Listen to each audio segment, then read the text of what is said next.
Selamat pagi, Assalamualaikum warahmatullahi wabarakatuh. Berjumpa kembali dengan Budi Rajo di Padepokan Budi Rajo.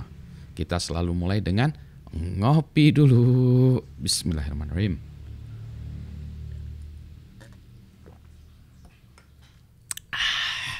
Kopi segar dari Tuan Mr. Pujo, Jungle Coffee. Dibuat agak sedikit soft untuk pagi yang memulai pagi ini. Mau bicara soal mastodon. Nah, mastodon itu apa ya? Mastodon itu binatang kuno gitu ya. Dan carilah mastodon. Mastodon itu apa ya? Gajah ya atau apa ya? Ini mastodonnya bukan yang itu nih. Mastodonnya adalah mastodon sosial media atau media sosial. Jadi ceritanya banyak orang yang kabur dari Twitter semenjak Twitter dibeli oleh Elon Musk. Karena orang mengatakan, wah nanti Elon Musk ini suka-sukanya Elon Musk. Bagaimana pendapat Anda nih ya soal pembelian Twitter oleh Elon Musk? Menjadi lebih baikkah atau menjadi lebih burukkah gitu ya? Banyak twitteran lucu-lucu ya tentang Elon Musk di Twitter itu. Misalnya hari pertama datang dia tuh bawa itu wastafel ya. Dia bawa gitu ke situ gitu ya. Nggak tahu tuh maksudnya apa ya. Mungkin everything else including kitchen sink gitu, atau nggak tahu saya maksudnya apa itu itunya metafor apa yang dia bawa ke situ. Tapi intinya habis itu dia membuat perubahan, orang-orangnya diganti gitu. Tapi sebelumnya bukan gitu, dia ada tweet ini, saya nggak tahu ya Twitternya benar atau enggak karena saya ngikutinnya tuh acak-acakan ya. Saya karena tidak terlalu tertarik awalnya dengan Elon Musk dan Twitter ini. Ada yang mengatakan waktu itu ya twitterannya bahwa si Elon Musk mengundang semua developer yang ngerti programming di Twitter ini, yang ngerti how it works in Twitter ini ya, yang mengerti cara kerjanya Twitter ini, datang ke lantai 10, mari kita meeting ya. Yang pokoknya yang ngerti dari Twitter manapun silahkan datang. Kalau yang di luar California silahkan naik pesawat pergi langsung ke gedung Twitter lantai 10 jam 2 siang kita ngobrol gitu. Jadi dia mau mungkin melakukan re-engineering dari Twitter, nggak tahu lah. Dia pokoknya pengen tahu itu. Terus mulai meme ya, sebelum Twitter banyak banyak pegawai-pegawai yang dinotabene kan orang-orang yang nggak kerja, lebih ke arah policy, kebijakan yang nggak jelas soal Twitter katanya gitu ya. Kemudian digantikan oleh nerds ya, engineers dari India, Cina lah gitu ya. Jadi ini pokoknya isunya jadi itulah ya. Anyway, itu saya sih ngerti ya, karena si Elon Musk itu dugaan saya dia adalah seorang nerd ya kayak saya. Orang yang techy, yang hobi ngoprek dan sebenarnya technical ya gitu ya. Kemudian dia mulai mengaktifkan kembali akunnya ex-presiden Donald Trump ya, itu diaktifkan kembali. Wah, karena waktu itu kan dia di-ban di Twitter. Terus makanya macam-macam. Sehingga singkat cerita, orang-orang pindah dari Twitter ke aplikasi yang lain, mencari yang lain. Maka muncullah atau jatuhlah pilihan kepada Mastodon. Nah, Mastodon ini distributed ya. Jadi kalau Twitter itu kan satu aplikasi satu ya, Twitter, semua orang connect ke Twitter. Kalau Mastodon tuh enggak. Ada Mastodon 1, Mastodon 2, Mastodon Indonesia, Mastodon Amerika, Mastodon apa ya sosial. Tapi base-nya on Mastodon gitu ya. Domainnya beda-beda. Nah, kita bisa menjadi member dari Mastodon itu. Kemudian, postingan kita bisa dilihat di Mastodon yang lain, misalnya gitu ya. Jadi gitu. Jadi ini adalah distributed social network.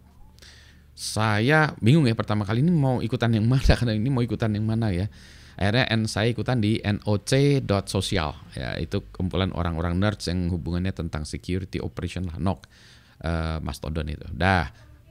Kemudian saya juga buat Mastodon Indonesia.com ya, atau apalah, pokoknya ikut lah gitu ya. Gitu. Jadi sekarang saya ada di Mastodon juga. Di account saya tetap Rahat. Apakah Mastodon akan sukses? Menurut saya belum tentu. Ya. Jadi problemnya adalah begini, kita ikut sesuatu media sosial segala macam itu bergantung kepada komunitasnya. Jadi platform is one thing ya, satu hal platform. Punya platform yang bagus tuh satu hal, tetapi komunitas lebih ngumpulnya di mana. Nah, itu yang lebih penting. Ya, dulu kita punya komunitas macam-macam ya. Dulu sebelum itu kan ada komunitas macam-macam ya. Ada Friendster mati, kemudian digantikan oleh Facebook. Nah ini apakah ada Twitter? Sekarang anak-anak muda mungkin lebih sukanya di apa namanya TikTok ya. TikTok. Tapi TikTok itu kan lebih ke arah one way ya, satu arah diskusi di situ. Menurut saya tidak terjadi ya. Kalau Twitter tuh katakan harusnya terjadi ya. Jadi satu orang nge-tweet dikomentari gitu ya. Jadi bisa itu. Bahkan dulu pernah ada namanya kuliah Twitter ya, cool tweet ya, kuliah Twitter. Jadi kayak gitu-gitu. Jadi ini media sosial. Tetapi kalau saya lihat media sosial ini beda sekarang dia. Saya pikir media sosial itu adalah tempat orang berkumpul, berdiskusi segala macam. Tapi media sosial ini lebih ke arah satu arah ya. Jadi one way media sosial itu. Mastodon pun demikian gitu ya. Dulunya kalau blog ya, ada dulu Blogspot ya, terus kemudian ada WordPress, itu juga satu arah. Tapi harusnya terjadi diskusi di situ. Facebook menurut saya alive ya waktu itu, karena orang posting kemudian banyak yang komentar ya, diskusi soal itu ramai di situ. Nah Twitter pun demikian ya, meskipun dia dibatasi oleh dulunya ya 140 karakter ya, diskusi di situ ramai di situ Twitter.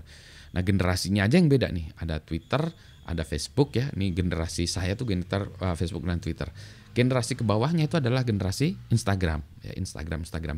Tapi menurut saya di Instagram itu tidak terjadi komunikasi tadi ya.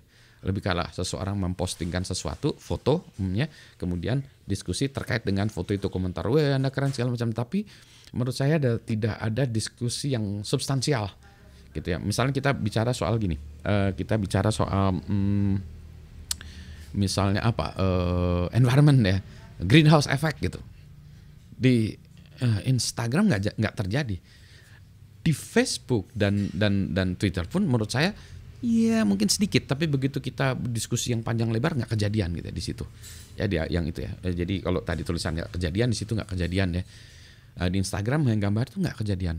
Kemudian orang bercerita tentang, dulu ingat nggak ada aplikasi Clubhouse ya, Clubhouse ngobrol itu juga gambar ya. Jadi orang cerita kemudian harus terjadi diskusi di antaranya, di situ juga nggak kejadian. Clubhouse hilang ya. Sekarang muncullah macam-macam ya, selain Clubhouse ada lagi yang lain-lainnya gitu. Tapi nggak kejadian juga ya tadi itu. Jadi Facebook, Twitter generasi saya, kemudian generasi di bawah saya, murid-murid saya itu generasi Instagram, generasi adik-adiknya adalah generasi TikTok. Nah Mastodon ini saya bingung nih, Mastodon ini letaknya di mana ya? Kan dia menggantikan Twitter. Berarti kalau dia menggantikan Twitter adalah menggantikan tools untuk generasi saya. Apakah orang ke sana? Saya nggak yakin. Ya, saya nggak yakin karena lagi-lagi ya sebuah platform hidup tuh karena komunitasnya. Kalau komunitasnya sedikit, ya nggak ada.